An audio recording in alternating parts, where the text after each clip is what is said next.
Nailing the perfect marriage of story to gameplay is a science that many developers still struggle with today. BioShock has left an indelible mark on gaming narrative that can be seen and felt in many modern releases, but Irrational's motto remained from the beginning: don't start with the story, start with the gameplay.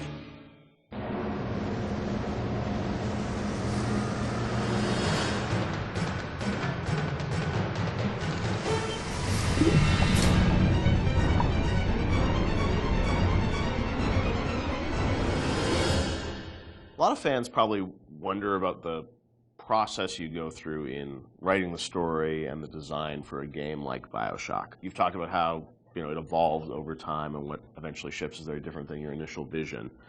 Do you guys write like a script or a design document for the game and that becomes sort of the Bible that everyone drives towards, or do you iterate much more? It's different for every game. Like System Shock 2, I went back to it recently. I wrote a design document, and we started that project in September, and the design document I saw was dated like October or something. So in a month, I wrote the design document, and it didn't change.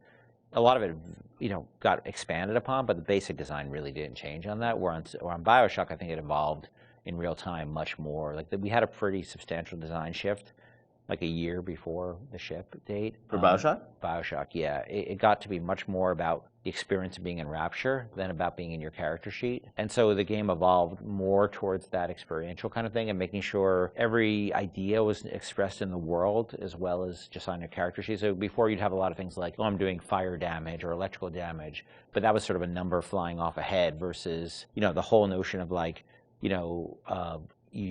there's barrels and you light them on fire and then you can pick them up and throw them. But you'd have stats coming off characters and all that stuff? Much more so. Oh, really? And that evolved, we did a design shift, but I don't know how well that got documented. I think we were moving so fast that we were just sort of changing things, laying down the tracks as we went right ahead of us. And the same with the screenplay, the screenplay there is no screenplay. It's a bunch of probably Excel files and fragments of Word documents that I'd write and I'd go to recording sessions and I'd rewrite on the fly once I hear the actor perform. Because once the actor takes on it, you listen to their voice and you say, what you wrote doesn't really matter. What is the right thing for this actor playing this role to be saying? So I tend to do a lot of rewriting in the session. And then you have a bug late at night where somebody says, oh, this doesn't make any sense. And you're like, oh God, you have to write a new audio log and try to get the actor back in. Or you figure out, what's the best way to get this idea across? Yeah. And is it an audio log? Is it a poster on the wall? Is it a piece of text that pops up on the screen? That's always dependent on how much time you have and what actor availability is. So, the plans sort of fall apart. I think we've worked on that a bunch since on the new project we're working on, where we are trying to document things a lot better and keep things a lot more logical, but the train was running so fast on BioShock that we just sort of... early on, we got the Andrew Ryan scene in, like we'd said before, and that was kind of like the keystone. We're going to put a lot of work into this, so this can't change. Everything that happens before or after that don't really involve a lot of departments working together to make a scene, those things are very malleable, and if you need to change audio logs to represent a story, if you need to add lines or take away lines, that's very doable. And I think for a while we even had text-to-speech. We even did that I remember for Infinite with Booker and Elizabeth and all their dialogue, and that really didn't work very well because you'd have these dramatic scenes and it'd be like, Elizabeth, we need to go to Comstock, and it just it almost had no value as far as I was concerned.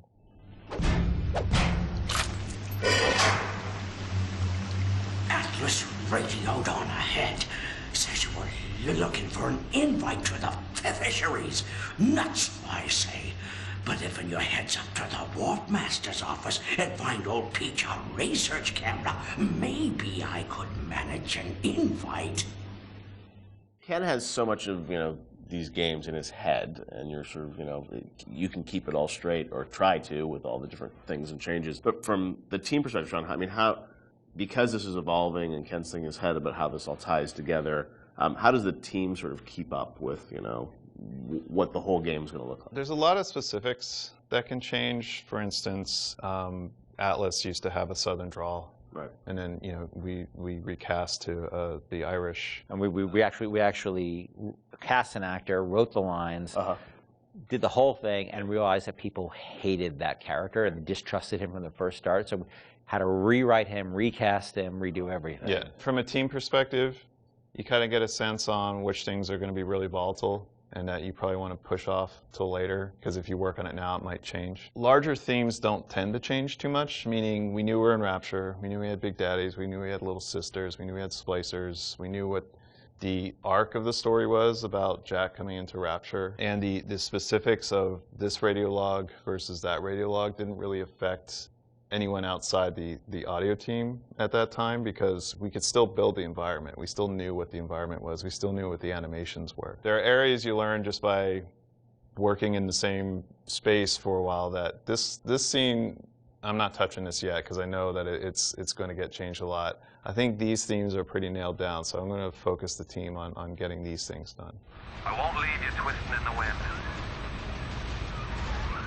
We're going to need to draw out of hiding, but you're going to have to trust me.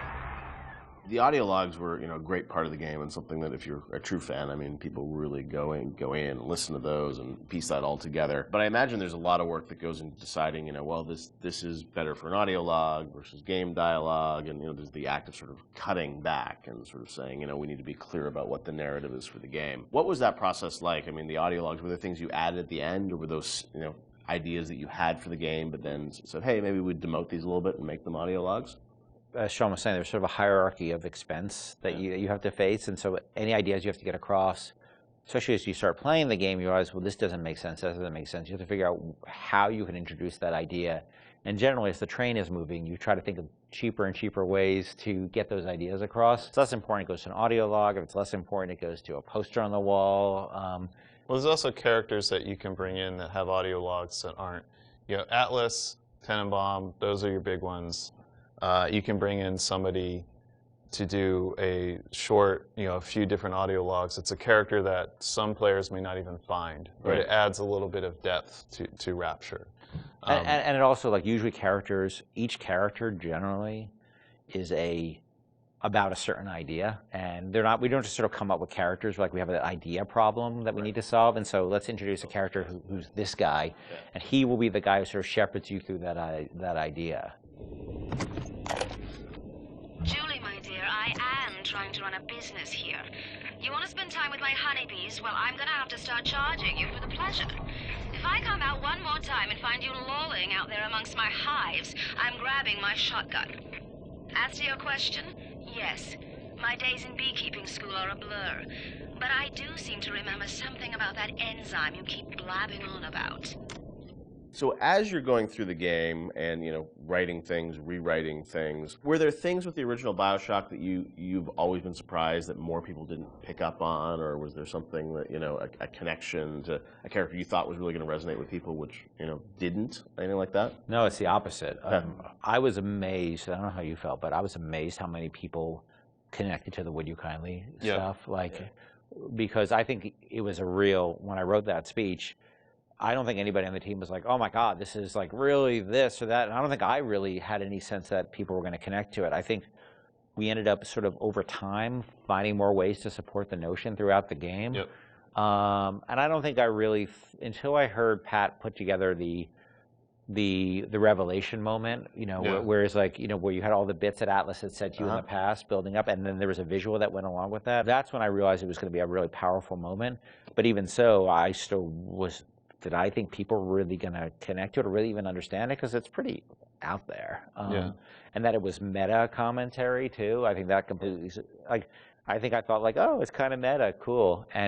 But people connected to it in a much bigger way. Yeah, the choice and age and everything, and also just, being able to kind of roll back and think of all those other moments throughout the game. And so, a great revelation like that, they're few and far between in games where you sort of then you want to play it again, you're just oh wow, really, that does all make sense, right? Yeah, I think as a team, we were definitely proud of what we had done. But up till that point, SWAT 4 was the biggest game that we worked on, and we had no expectation of that anybody would pick this up. Or even BioShock cosplay. I remember the first cosplay I saw with a guy in the Big Daddy suit, and his little daughter was in the kitchen cabinet. I think that was the first one I saw. I was like, whoa, people know this stuff, that's insane. Yeah, people were building these outfits, and that only expanded with Infinite. I mean, that sort of went crazy with Infinite, with people cosplaying Elizabeth and Luteces and Booker. It meant a lot to people, and I don't think that's something we ever saw coming, and we're deeply grateful for it, because it's one thing to make a game and get good reviews and stuff like that. It's another thing to have things that people are having their weddings themed around it, and their tattoos and naming their children after characters. You can't plan for that, and I think the only way that could happen is if you just make something that you're deeply in love with and passionate about. I can say we were. It was something there's a lot of passion on the team about, but we didn't know people were going to take away what they did. Would you kindly? Would you kindly? Powerful phrase. Familiar phrase. Would you kindly? Would you kindly get this? Would you kindly find that? Would you kindly find that? Would you kindly find? Would you kindly get this? Would you kindly head to Ryan's office and kill the son of a bitch? Part of the challenge with that, though, is when people love fiction so much and they dive into every word written in every audio log and try and connect all the fiction, make sure it all makes sense. Are there any things from that game that you sort of look back and it's like, oh wow, like we didn't explain this and we should have, or things that fans have misinterpreted over the years? There are things we think that we did that should have or shouldn't have been in the game. Like I was never a fan of having two endings, and I think that's what the publisher was asking you to sort of have a. That was the one thing that 2K, and they were very hands off. That was the one thing they insisted on, and it's not something I really thought was a good idea, because they're still limited, even though they're multiple. They're still limited, and so that was something that we ended up doing. One of the endings was far better than the other one. I mean, there's no. It's clear that I was much more interested in the happier ending with the little sisters than I was with the nuclear submarine ending. I'm sure part of it was the idea that if this game is, if you're making a choice throughout it, I'm sure when some people are like, oh well, then it has to be a payoff, right? Right. Except the game was really about lack of of choice, about not being a choice. So that always struck me as a tension that was weird. But look, at the end of the day, they were putting up a lot of money, and so I can't really complain. They weren't dictatorial at all during the development. So that was the one thing. But that's a game that I wouldn't have put the boss battle in, the final boss battle. Like we seem to end up doing that over and over and over again. Every time we start a project, I'm like, I'm never going to do that again. We're never going to do that again, and we end up doing it. Right. We're not good at boss battles, and that you're fighting that guy, and look, this is the naked dude. It just doesn't work. Totally makes sense. But and it works really pretty well up till then, but then it doesn't. It just doesn't work. That boss battle's silly.